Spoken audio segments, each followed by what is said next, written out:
आज 18वीं लोकसभा के पहले संसद सत्र के 7वें दिन लोकसभा में राष्ट्रपति के अभिभाषण पर धन्यवाद प्रस्ताव के दौरान बोलते हुए कन्नौज से सांसद और सपा मुखिया अखिलेश यादव ने बीजेपी पर जमकर निशाना साधा। पेपर लीक और ईवीएम से लेकर आम चुनावों में अयोध्या में हुई बीजेपी की हार तक सपा सुप्रीमो अखिलेश यादव ने अपने भाषण के दौरान बीजेपी पर कई तीखे वार किए। क्या कुछ कहा उन्होंने, सुनिए। अध्यक्ष महोदय, मैं सबसे पहले आपका धन्यवाद देना चाहता हूं कि आपने मुझे अपनी पार्टी की तरफ से राष्ट्रपति जी के भाषण बोलने का मौका दिया है। अध्यक्ष जी, सत्ता पक्ष और विपक्ष दोनों लगातार अपनी बात रख रहे हैं। मैं सबसे पहले अध्यक्ष जी आपको और आपके साथ साथ सभी चुने हुए सांसदों को मैं बधाई और शुभकामनाएं देना चाहता हूं। साथ ही साथ मैं सबसे पहले देश के उन सभी समझदार और ईमानदार मतदाताओं को धन्यवाद जिन्होंने लोकतंत्र को एक तंत्र बनाने से रोका।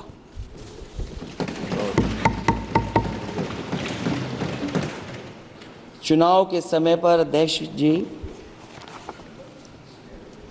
ऐसा कहा गया कि 400 पार। मैं समझदार जनता को फिर एक बार धन्यवाद दूंगा और मैं कुछ कहना चाहता हूं कि आवाम ने तोड़ दिया हुकूमत का गुरूर, दरबार तो लगा है पड़ा गमगीन में बेनूर है पर। अध्यक्ष महोदय, दरबार तो लगा है पर बड़ा गमगीन बेनूर है और पहली बार ऐसा लग रहा है हारी हुई सरकार विराजमान है। जनता कह रही है चलने वाली नहीं सरकार। अध्यक्ष महोदय, जनता कह रही है चलने वाली नहीं, ये गिरने वाली सरकार है।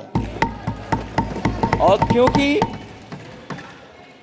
ऊपर से जुड़ा कोई तार नहीं, नीचे कोई आधार नहीं, अधर में जो है अटकी हुई वो तो कोई सरकार नहीं।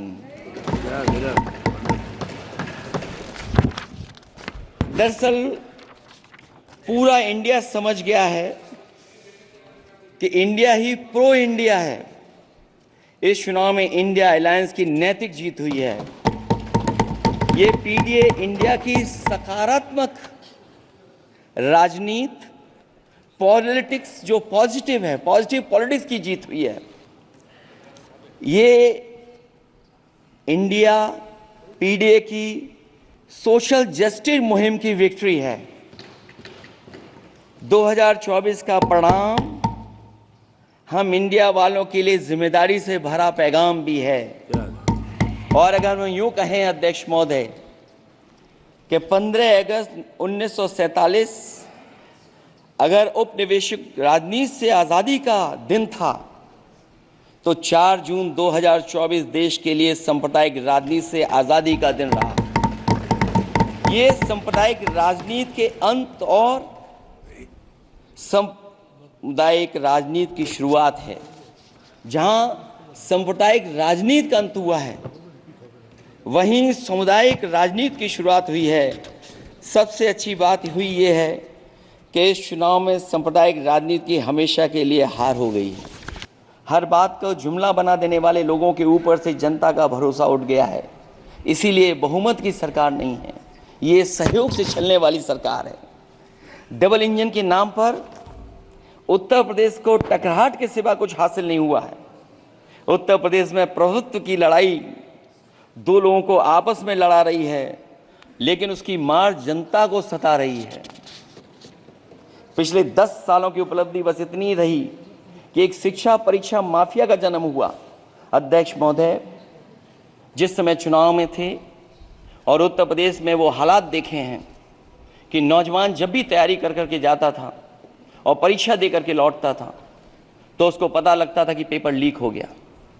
और उत्तर प्रदेश में केवल एक पेपर लीक नहीं हुआ है, जितनी भी परीक्षाएं हुई हैं सब पेपर लीक हुए हैं। केवल उत्तर प्रदेश ही नहीं, मैं माननीय सांसद की तरफ से सुन रहा था, कई ऐसे प्रदेश हैं जहां पर परीक्षाएं देने तो बच्चे गए लेकिन वहां भी पेपर लीक हो गया।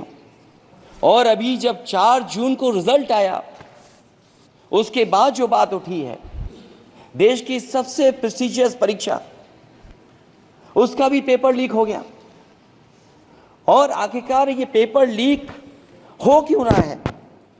सच्चाई तो ये है कि ये सरकार पेपर लीक इसलिए करा रही है कि सरकार नौकरी नहीं देना चाहती, रोजगार नहीं देना चाहती, उन नौजवानों का भविष्य नहीं बनने देना चाहती। पिछले 10 सालों की उपलब्धि बस इतनी रही है कि एक शिक्षा परीक्षा माफिया का जन्म हुआ है, जिसने तथाकथित अमृत काल में युवाओं के भविष्य की आशाओं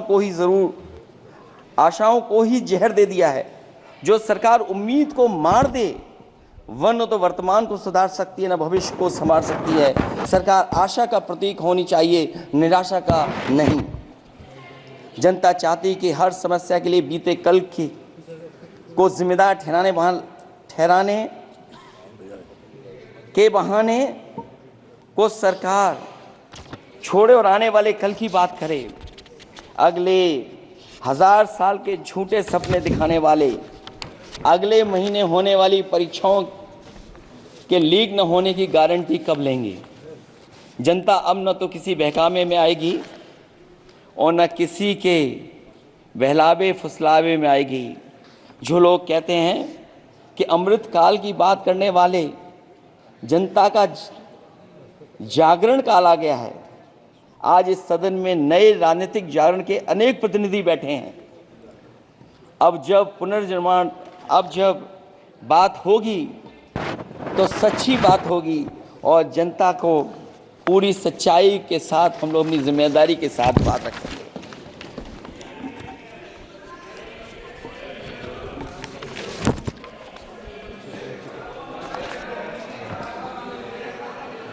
अध्यक्ष महोदय, एक जीत और हुई है, एक जीत और अध्यक्ष महोदय हुई है। मैं जानता हूं सत्ता पक्ष बैठे वाले लोग समझ गए होंगे। अयोध्या की जीत भारत के परिपक्व मतदाता की लोकतांत्रिक समझ की जीत है। और हम तो अध्यक्ष महोदय यही सुनते आए हैं, होए वही जो राम रची राखा। यह है उसका फैसला। अध्यक्ष महोदय, होई वही जो राम रची राखा, यह है उसका फैसला। जिसकी लाठी में नहीं होती आवाज, जो करते थे किसी को लाने का दावा, वो हैं खुद किसी के सहारे के लाचार।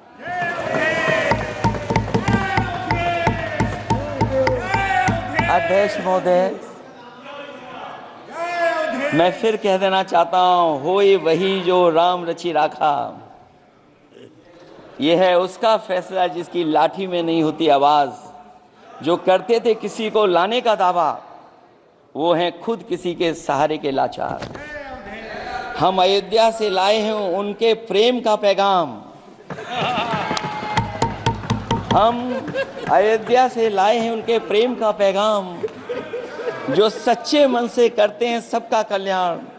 सदियों में जन जन गाता है जिनके गान, अभय दान देती जिनकी मंद मंद मुस्कान, मानवता के लिए उठता जिनका तीर कमान। अध्यक्ष महोदय, जो असत्य पर सत्य की जीत का है नाम, उफनती नदी पर जो बांधे मर्यादा के बांध, वो है अवध के राजा पुरुषोत्तम प्रभु राम। हम अयोध्या से लाए हैं उनके प्रेम का पैगाम।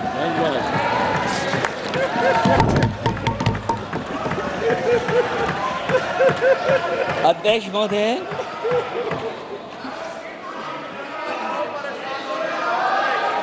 अध्यक्ष महोदय, कुछ बातें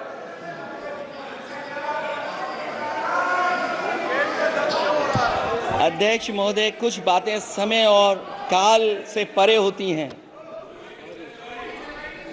इसलिए आज यहाँ उत्तर प्रदेश के सदन में पढ़ा गया एक शेर याद आ गया, जो तब सही था अब और सही साबित हो रहा है। इजाजत हो अध्यक्ष जी तो मैं अर्ज करूं। हजूरे आला आज तक खामोश बैठे इसी गम में, हजूरे आला आज तक खामोश बैठे हैं इसी गम में, महफिल लूट ले गया कोई जबकि सजाई हमने। योगी जी के लिए, योगी जी के लिए।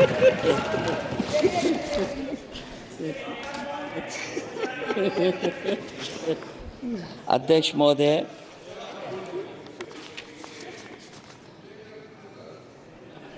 मैं मॉडल ऑफ कंडक्ट जब चुनाव हुआ, लागू हुआ, उस समय मैंने देखा कि कुछ लोगों पर मेहरबान रही सरकार और कमीशन भी। कई मैं बहुत डिटेल में नहीं जाना चाहता हूं अध्यक्ष महोदय, लेकिन कहीं ना कहीं प्रश्न उस संस्था पे भी लगा है, और अगर उस संस्था पर प्रश्न लगा है तो लगाने वाली सरकार की वजह से लगा है। इसलिए अगर निष्पक्ष होगी वो संस्था तो न केवल हमारा लोकतंत्र स्वस्थ होगा, बल्कि हमारे लोकतंत्र और मजबूत दुनिया में दिखाई देगा। अध्यक्ष महोदय, ईवीएम पे मुझे कल भी भरोसा नहीं था, आज भी नहीं भरोसा। मैं 80 के 80 सीट जीत जाऊं तब भी नहीं भरोसा। और मैंने अपने चुनाव में कहा था अध्यक्ष महोदय कि ईवीएम से जीत करके ईवीएम हटाने का काम करेंगे। न ईवीएम का मुद्दा मरा है, न जाएगा खत्म। जब तक ईवीएम नहीं हटेगी हम समाजवादी लोग उस बात पर अड़ग रहेंगे। ब्यूरो रिपोर्ट, इंडिया पब्लिक खबर। इसी के साथ इस खबर में बस इतना ही। देश और दुनिया की बाकी खबरों के लिए बने रहे इंडिया पब्लिक खबर के साथ। हमारे YouTube चैनल को सब्सक्राइब करें और बेल आइकन दबाना बिल्कुल ना भूलें।